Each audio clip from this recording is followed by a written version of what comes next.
Today's episode is brought to you by Mazars. SoundCartel.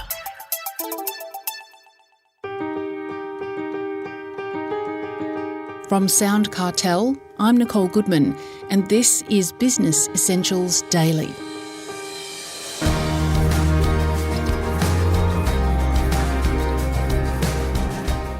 What makes an outstanding leader, and how do you foster those attributes in yourself and your team? Nowak has trained managers at many of Australia's top companies and presented internationally on the topic of leadership. She's also the author of How to Make Good People Great Leaders and Reap the Rewards. In the book, she uses a concept she calls the 3 R's of leadership to make great leaders. So, what are the 3 R's? Nowak explains to Chris Ashmore.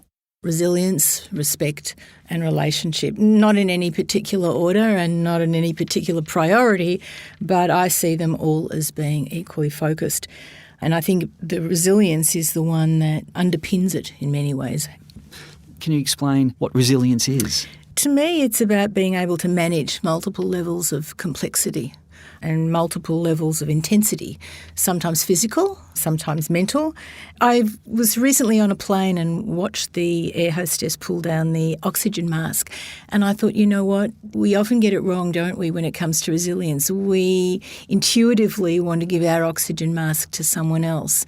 But I think resilience is about putting on our own oxygen mask first and saying, well, if I can get through this, if I can breathe through this, if I can understand how I can manage better, then maybe I'm actually going to be in a better position as a leader to manage others. And is it always going to be easy? No, but I think we can adjust the flow.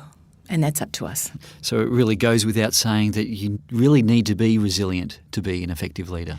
Yeah, you absolutely do. And, you know, we have to draw down deep to understand, are we in the best position right now to manage a certain situation? And if we don't feel that we are in the best position, it's actually okay to call for help. Good leaders actually do that.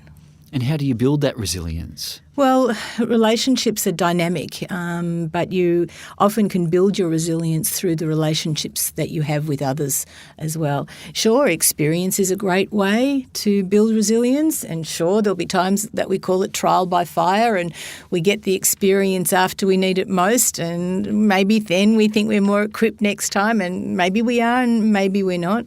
But experience is important, but also keeping things in perspective, in my view, helps us build resilience, because if we give in too quickly and catastrophise the future, worry about it, beat ourselves up if we don't get it right, we can't build our resilience. We're only going to deplete ourselves.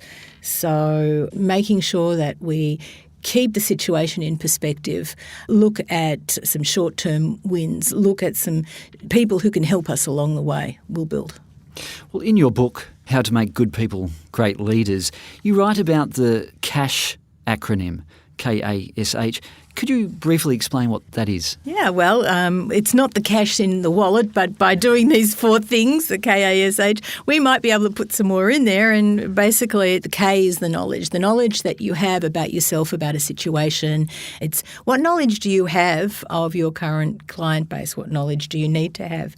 How are your people tracking? How are you tracking? What else could you learn before you open your mouth? As we say, we need to do our homework before our mouth work. So it's the knowledge that we need to actually gather before we start to try and repair perhaps a situation or deal with a situation. The second part of the acronym is the A, it's our attitude. What is our attitude? Is it a healthy one? Is it a legacy from someone else that we have unconsciously adopted? And as a result, our attitude may be tainted and therefore not as honest because we're adopting someone else's principles. The S stands for skills. They're the skills we need to be adopting, learning and constantly honing to ensure we maximise our impact. And lastly, habits, the H, the habits that we come to work with, that we consciously or subconsciously relate to, and we pull out how can we be better equipped to understand, are they positive or perhaps holding us back? Another R of leadership is relationships. How does a leader build better relationships with their staff? It can be tough as not everyone's the same and responds the same way in interacting with their boss, right? Clearly, and relationships will vary from time to time with everyone. And workplaces are no different. They're always going to be dynamic. People want more than anything else to be valued. We know that. We know that they need to be acknowledged, and we know that they need to be respected. Just being aware of their needs is not enough. What is really required is action, and that's sometimes just a simple thing like checking in. And the more often we can just actually keep our eye on that person's heart, head and hands, we've got a good way to build a relationship. Well, the final R is respect.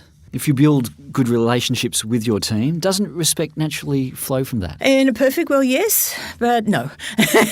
No, it doesn't. Look, you can have good relationships with someone, but when it comes down to a value-based decision or action, that's when you might pull back.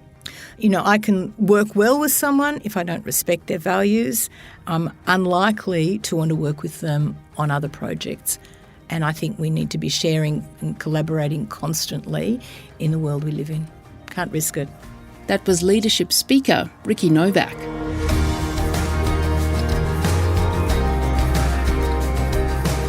This episode of Business Essentials Daily is produced by the team at SoundCartel. Thanks for listening. I'm Nicole Goodman. We'll bring you more Be Daily tomorrow. Follow @BE Daily Podcast across social media and head to bedaily.com.au for more from the Business Essentials Daily podcast. SoundCartel. This episode was brought to you by Mazars. To find out more, visit mazars.com.au. That's mazars.com.au.